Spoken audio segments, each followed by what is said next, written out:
स्थापकाय च धर्मस्य सर्वधर्म स्वरूपिणे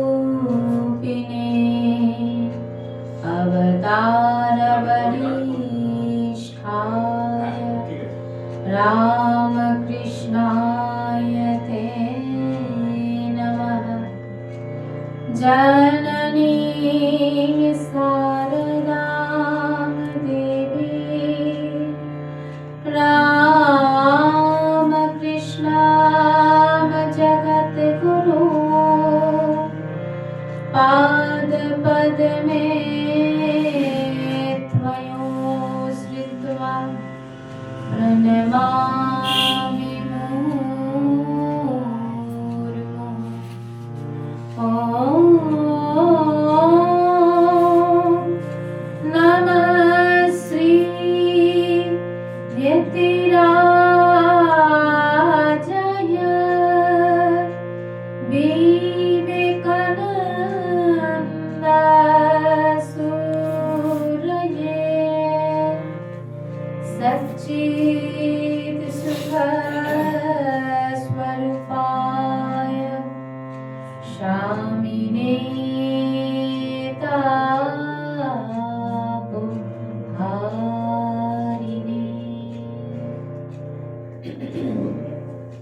দিব্যত্রয়ী শ্রী শ্রী ঠাকুর মা এবং স্বামীজির চরণে আমার আভূমি লুণ্ঠিত প্রণাম জানাই। এখানে যারা রয়েছেন প্রত্যেকের জন্য রইল আমার অন্তরের শ্রদ্ধা এবং নমস্কার। এই স্থানটি আমি শুনেছি প্রদীপ বাবুর কাছে যে এই স্থানটি বিভিন্ন বিদগ্ধ গুণী মানুষদের এখানে অনুষ্ঠান করে গেছেন, তাদের পদধূলিতে এই জায়গাটি খুব সমৃদ্ধ, সেটা আমি শুনেছি। তো এখানে বসে আমি করতে পারছি, ঠাকুরমার ছবির চরণতলে বসে আমি কিছু নিবেদন করতে পারছি, এটা মায়েরই কৃপা। আমি চেষ্টা করব কিছু গান এবং ঠাকুরের কথামৃত থেকে কিছু কিছু অংশ পাঠ করে নিবেদন করবার। তো এই পাঠের ক্ষেত্রে আমি সঙ্গীত একটা বিশেষ জায়গা, সঙ্গীতকে আমি ভীষণভাবে মনে করি যে কোনো কিছু ঠাকুরের কথা বলা, মায়ের কথা বলা বা স্বামীজির কথা বলা আমার পক্ষে অনেকটা সহজসাধ্য হয় যখন আমি সেটা সঙ্গীতের মাধ্যমে কিছুটা নিবেদন করতে পারি। কারণ সঙ্গীত অনেকটা সাহায্য করে এই আধ্যাত্মিক ভাবটাকে এগিয়ে নিয়ে যেতে। আর এক মহারাজজির কথায় শুনছিলাম, মহারাজজি বলছেন যে সঙ্গীত হলো এমন একটা দড়ি যা দিয়ে ভগবানকে বাঁধা যায়।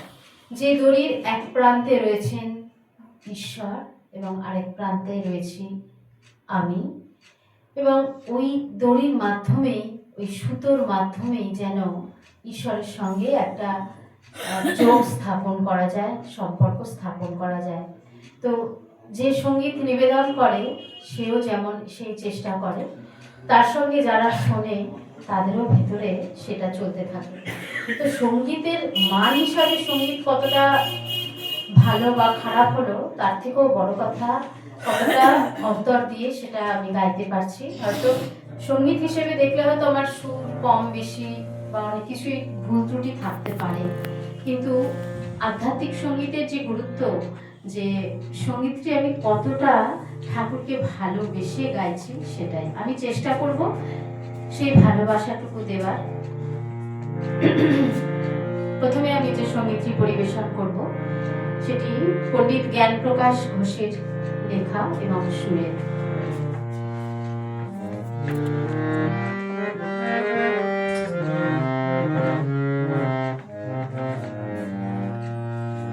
আমি সুরে সুরে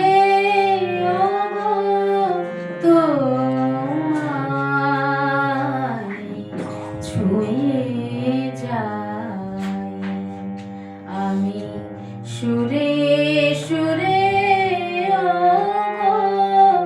তোমায়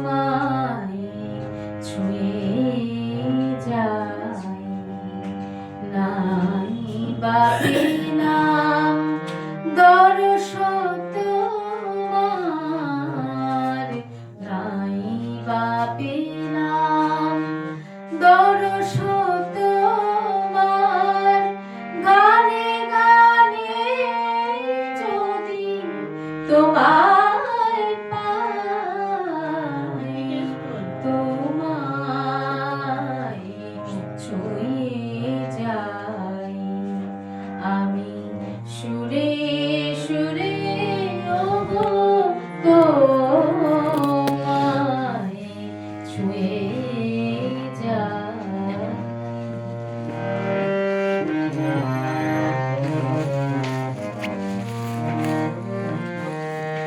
তোমায় চেয়ে সারা বেলা কাটল নিয়ে সুরের খেলা। তোমায় চেয়ে সারা বেলা কাটল নিয়ে সুরের খেলা। এবার আমার গানের ভেলা তোমার চরণ কুলে ভিড়াই। তোমায় ছুঁয়ে যাই আমি সুরে সুরে ওগো, তোমায় ছুঁয়ে যাই।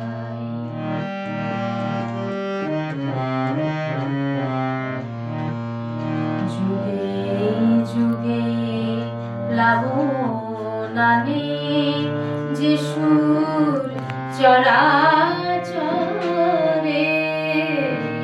জানি সে যে তোমারি প্রেম উপর হতে ঝরে। যুগে যুগে প্লাবনানে যে সুর চরাচরে, জানি সে যে তোমারি প্রেম উপর হতে ঝরে। জীবন্তে আজ তোমায় পুঁজি, ছন্দে গানে তোমায় খুঁজি। জীবন গানে গানে যদি তোমায় পাই, তো এই দর্শন পাওয়া, ঈশ্বরের দর্শন পাওয়া, সে তো অনেক সাধ্য সাধনা, অনেক ভজন, অনেক কিছু, মানে অনেক গভীরতায় যেতে হবে। তো সেই গভীরতায় যেতে গেলে যে পরিমাণ আমাদের কঠিন অধ্যবসায় দরকার, আমরা হয়তো সেটা আমাদের এই জাগতিক জীবনে অনেক সময় আমরা পেরে উঠি না, কিন্তু সুরের মাধ্যমে আমরা যেন তার অনেক কাছে পৌঁছতে পারি, যেন একটা শর্টেস্ট রুট এটাই। আর এই প্রসঙ্গেই আরেকটি সঙ্গীত নিবেদন করব, যেটি কাজী নজরুল তাদের যুক্তিবোধ, তারা অনেক সময় এটা নস্যাৎ করে দেয় যে ঈশ্বর কি, ঈশ্বর আছে কি, প্রমাণ আছে কি। এই হচ্ছে আমাদের জাগতিক চোখ। আমরা যখন সংসারের চোখ দিয়ে দেখি, তখন যেন মনে হয় কোথায় ভগবান। আবার সেই ভগবানকেই আমরা চোখ বুঝে যদি ভালোবেসে উপলব্ধি করার চেষ্টা করি, তখন তিনি ধরা দেন। তো কাজী নজরুল ইসলাম এই গানটির মধ্যে লিখেছেন, দেখুন খুব সুন্দর।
নাই।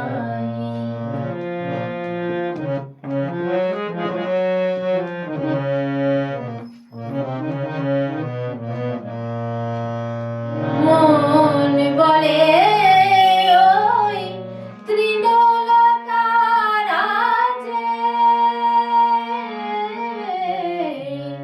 মন বলে ওই তৃণলতারা যে, তব সে অরূপ লুকাইয়া আছে।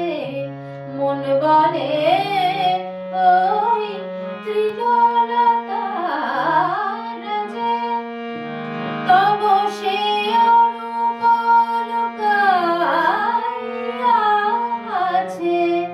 চোখ বলে মিছে কল্পনা দিয়ে, চোখ বলে মিছে কল্পনা দিয়ে, নিজের নিজে ভুলাই।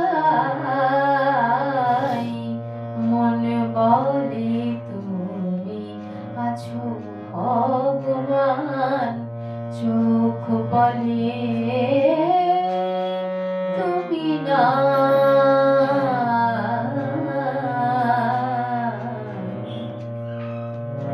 তো আমাদের এই চোখ আর মনের যে দ্বন্দ্ব, কখনো কখনো মনে হচ্ছে কোথায় এই যে ঘটছে এইসব ঘটনা, এই যে চলছে, সে আমাকে এরকম কষ্ট দিচ্ছে বা এত কিছু হচ্ছে, কোথায় ভগবান? আমাদের চোখ এরকম বলে। আর এই চোখ আর মনের দ্বন্দ্ব, যত আমরা এই সাধনার পথে এগোবো, যত বেশি আমরা ঠাকুর মায়ের স্বামীজির বিভিন্ন জিনিস পড়বো এবং স্মরণ মনন চিন্তন করতে থাকবো, ততই এই দ্বন্দ্ব কাটতে থাকবে এবং আমরা ওই সত্যে আস্তে আস্তে মানে পৌঁছবার একটা পথ পাবো।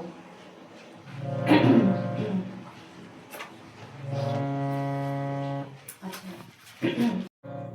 ঈশ্বরকে কে জানবে গো? ঠাকুর বলছেন, আমি জানবার চেষ্টাও করিনি কখনো, আমি কেবল মা বলে ডাকি। এরপর মা যা করেন তার ইচ্ছে হয় জানাবেন, না ইচ্ছে হলে জানাবেন না। আমার তো ছোট ছেলের মতো অবস্থা, সে শুধু মাকে চায়। মার কত ঐশ্বর্য সে কিন্তু জানে না, জানতে চায়ও না। অর্থাৎ ঠাকুর এখানে বলছেন, আমরা যে ঈশ্বরকে জানতে চাইবো, তার ওই ছোট বালকের মতো আগে সহজ সরল হতে হবে। মায়ের কত ঐশ্বর্য, মায়ের কি আছে, ছোট ছেলে যেমন সেসবের দিকে কোনো দৃকপাত করে না, সে শুধু মায়ের সান্নিধ্য চায়, মায়ের ভালোবাসা চায়, একেবারে অহেতুকি ভালোবাসা। এই অহেতুকি ভালোবাসা নিজের মধ্যে তৈরি করতে হবে। তাই বাবা ঠাকুর বলছেন, সে শুধু জানে আমার মা আছে, মা থাকতে আমার ভাবনা কি। চাকরানির ছেলেও জানে তার মা আছে। বাবুর ছেলের সাথে যদি ঝগড়া হয়, সে বলে আমি কিন্তু মাকে বলে দেব। সে কিন্তু জানে না যে সে একটা সামান্য চাকরানির ছেলে। সে যদি বাবুর ছেলের সঙ্গে যদি তার কিছু হয়, তখন সে মনে করে তার মা সর্বশক্তিমান। তার মনের মধ্যে ওই মায়ের শক্তির সম্বন্ধে যে বোধ তার ভেতরটা ভরপুর করে রেখেছে। সে ওইসব ভাবছেই না যে তার মা একটা সামান্য চাকরানির ছেলে, আর যার সঙ্গে সে মানে হচ্ছে ঝগড়া সে একটি বাবুর ছেলে। সে এতটাই মাতৃশক্তিতে ভরপুর।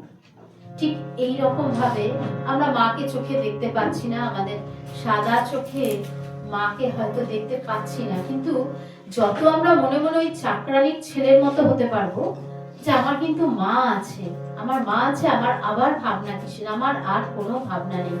এই যে একটা অদ্ভুত অহেতুকি বিশ্বাস, এই বিশ্বাস আমাদের এগিয়ে নিয়ে যাবে। আমি এবার একটি মায়ের গান গাই।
শ্রীরাম কৃষ্ণের লীলা সঙ্গিনী সুচারু মূরতি শঙ্খ জাননী শ্রীরাম কৃষ্ণের লীলা সঙ্গিনী সুচারু মূরতি শঙ্খ জাননী যুগে যুগে লোকে পূজে মা তোমায় যুগে যুগে লোকে পূজে মা তোমায় করুণার ছোঁয়ায় ও মা শারদা কল্যাণী মাতা তোমার তুলনা নাই।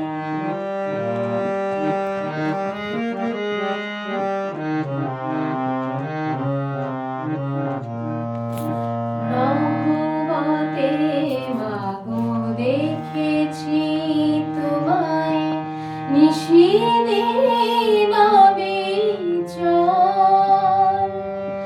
ক্ষুধিতের মুখে দিলে মা অন্ন ব্যথিতের প্রাণী বল নহবতে মাগো দেখেছি তোমায় নিশিদিন বিচল ক্ষুধিতের মুখে দিলে মা অন্ন ব্যথিতের প্রাণী বল শত শতের করনি বিচার জাত পাত ভেদ ছিল না তোমার শত শতের করনি বিচার জাত পাত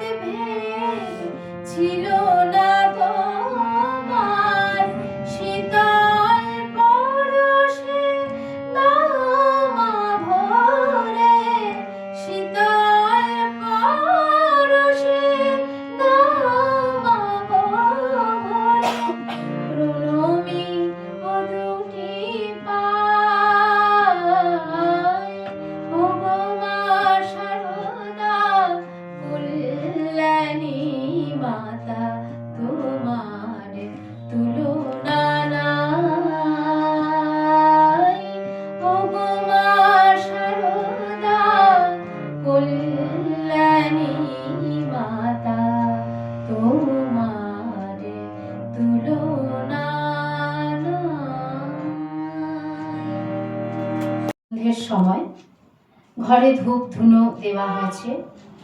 ঠাকুর ছোট খাটটিতে বসে আছেন। ঘর নিস্তব্ধ। ঠাকুর বসে মার চিন্তা করছেন।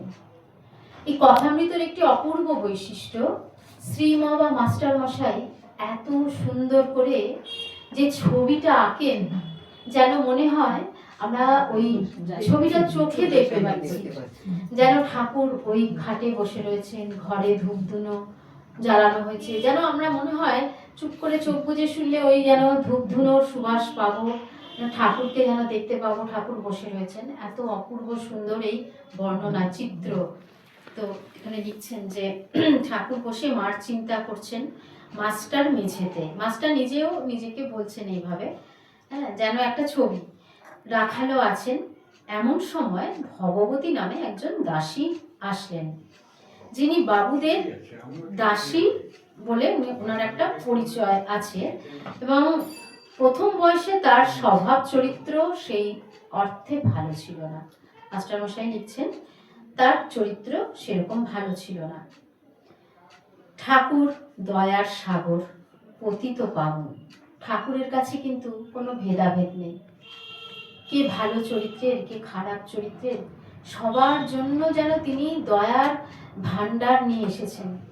তিনি দেহ ধারণ করে তিনি অবতরণ করেছিলেন পৃথিবীতে, সমস্ত মানুষের মধ্যে তার দয়াকে বর্ষণ করেছিলেন। যেমন যীশুখ্রিস্ট এসছেন, যেমন মহাপ্রভু চৈতন্য এসেছিলেন, তেমনি ঠাকুরও এই ধরাধামে অবতীর্ণ হয়েছিলেন সমস্ত পাপী তাপী সকলকে উদ্ধার করবার জন্য। তো ঠাকুর বলছেন, ঠাকুর তাকে বসতেও বললেন। পুরাতন দাসী ভগবতী, ঠাকুর তাকে অনেকদিন চেনেন। ঠাকুর প্রশ্ন করলেন, এখন তো বয়স হয়েছে, টাকা পয়সা যা রোজগার করলি সাধু বৈষ্ণবদের খাওয়াচ্ছিস তো? অর্থাৎ তুই রোজগারটা যেভাবেই করে থাক, তুই এখন কি কিছু তার ভালো কিছু করার চেষ্টা করছিস কি? একটা বলছেন, তাই সাধু বৈষ্ণবদের খাওয়াচ্ছিস তো? ভগবতী তখন উত্তর দিচ্ছে, তা আর কি বলবো, একটা ঘাট বাঁধিয়ে দিয়েছি, তাতে আমার নাম লেখা আছে। ঠাকুর অবাক হলেন, ঈষৎ হাসিয়া বললেন, বেশ বেশ। ঠাকুর তো মনের সমস্ত ভাব ওই কাচের আলমারিতে আমরা যেমন বই দেখতে পাই, কি বাইরে থেকে কি কি বই রয়েছে, ঠাকুর ঠিক ওরকম কাচের আলমারির মতো তার মনের ভিতরে কি কি ভাব উত্থিত হচ্ছে সবই। সে যখন বলল, আমি একটা ঘাট বাঁধিয়ে দিয়েছি, তাতে আমার নাম লেখা আছে, ঠাকুর তো বুঝে গেলেন। ঠাকুর ঈষৎ হাসলেন, বললেন, বা বেশ বেশ। এই সময় ভগবতী সাহস পেয়ে ঠাকুরের চরণ স্পর্শ করে প্রণাম করে ফেলল। এইখানেই হচ্ছে ব্যাপারটা। ঠাকুরের চরণ স্পর্শ করবা মাত্র বৃশ্চিক দংশন করলে যেমন লোক চমকে উঠে অস্থির হয়ে পড়ে, ঠিক সেই রকম এমন তার জ্বালা শুরু হলো, ঠাকুর দাঁড়িয়ে পড়লেন। ঠাকুর এতটাই পবিত্র একটা আধার, পবিত্র মানে পবিত্রতার চূড়ান্ত একটা সত্তা, যেখানে এতটুকু নেগেটিভ জিনিস, খারাপ জিনিসের স্পর্শ তিনি সহ্য করতে পারতেন না। ঠিক একই ঘটনা আমরা দেখেছি শ্রী শ্রী মায়ের ক্ষেত্র। মাকেও যখন এসে নমস্কার করে ফেলতো, মা অনেক ক্ষেত্রে অনেক জায়গা বলেছেন শ্রী শ্রী মায়ের কথায়, যে আমার পা তখন জ্বলে যায়, যেন একেবারে সেই লঙ্কা বাটার মতো তার পা জ্বলে যেত। কিন্তু তাও সহ্য করতেন পাপি তাপিদের সেই সহ্য করতেন। তারপর সেখানে গঙ্গা জল দিয়ে সেই পাকে তারা ধুয়ে ঠান্ডা করতেন, কিন্তু মানুষের জন্য তবু তারা সমস্ত কিছু নিতেন এইভাবে। তো ঘরের কোণে গঙ্গা জলের জ্বালা ছিল, খুব হাঁপাতে গিয়ে সেই জ্বালার কাছে গেলেন, আর পায়ের যেখানে দাসী স্পর্শ করেছিল সেই স্থান জল দিয়ে ধুতে লাগলেন। এরকম একটা পরিস্থিতি, একটা ছবি দেখে সবাই যারা ঘরে বসেছিলেন সবাই স্তব্ধ হয়ে গেছেন একেবারে। তখন দাসী একেবারে লজ্জিতা হয়ে, জীবন মৃতা হয়ে এক কোণে দাঁড়িয়ে পড়লেন। মানে দাঁড়িয়ে বুঝতেই পারছেন সেই দাসীর তখন কি অবস্থা, যে তার স্পর্শে ঠাকুরের এরকম একটা কষ্ট হচ্ছে। তখন দাসী কিন্তু ভীষণ ভীষণ লজ্জিত হয়ে পড়লো। সে প্রায় জীবন মৃত, যেন মনে হচ্ছে একটা মৃত দেহের মতো সে হয়ে গেছে। তখন আর তার মনে হচ্ছে তার ভিতরে প্রাণ আছে, এমন অবস্থা। দেখুন ঠাকুর কি অদ্ভুত, তার মধ্যে দয়া। তিনি কিন্তু বুঝতে পারলেন যে ওই মানুষটি বড্ড কষ্ট পেয়ে গেছে। সঙ্গে সঙ্গে দাসীকে প্রবোধ এবং সান্ত্বনা দেওয়ার জন্য তখন ঠাকুর একটা গান ধরলেন। সেই গানটি আমি গাইছি। গানটি লেখা কমলাকান্ত চক্রবর্তী বা কমলাকান্ত ভট্টাচার্য।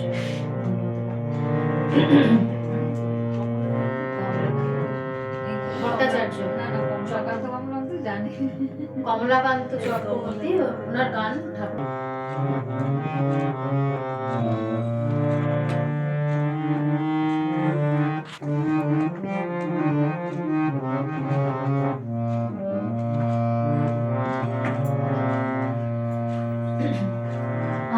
আপনাতে আপনি থেকো, তুমি যেও না কো কারো ঘরে,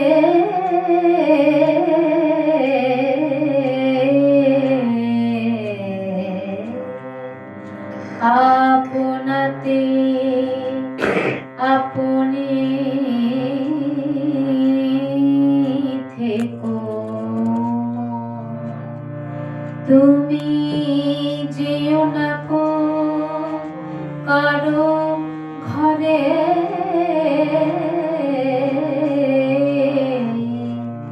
যা চাবি তা বসে পাবি, যা চাবি তা বসে পাবি, শুধু খোঁজনি অন্তপুরে।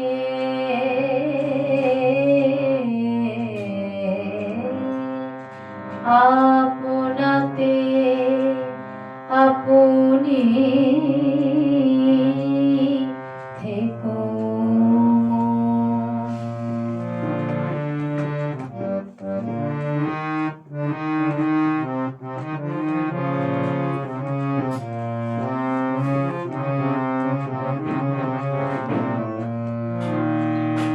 পরম ধনই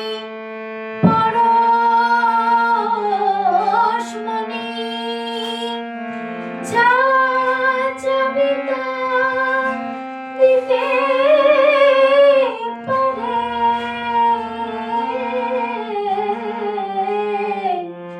পরম ধনই পরশমণি, যা চাবি তা দিতে পারে, কত মণি পড়ে আছে সেই চিন্তামণি, নাচে তোমারে।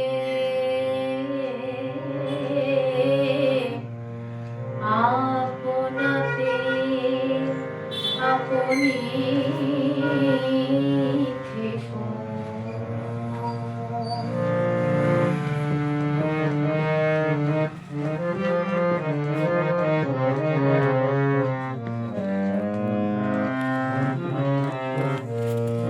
তীর্থ ভ্রমণ শুধু দুঃখ দমন, মন চটন হয় না রে,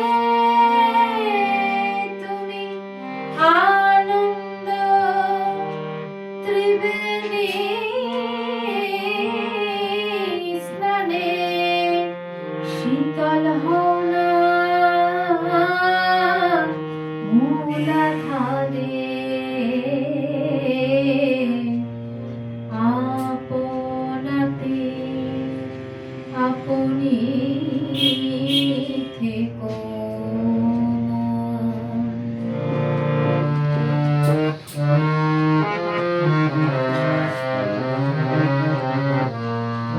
কি দেখো কমলাকান্ত,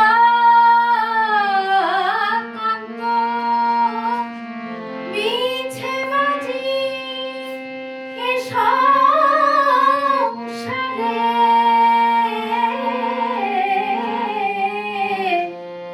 কি দেখো কমলাকান্ত,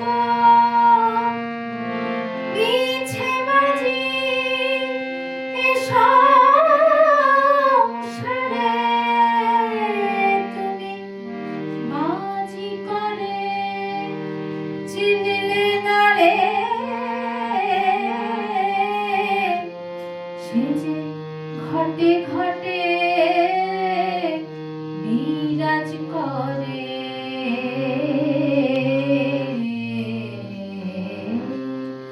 আপনাতে আপনি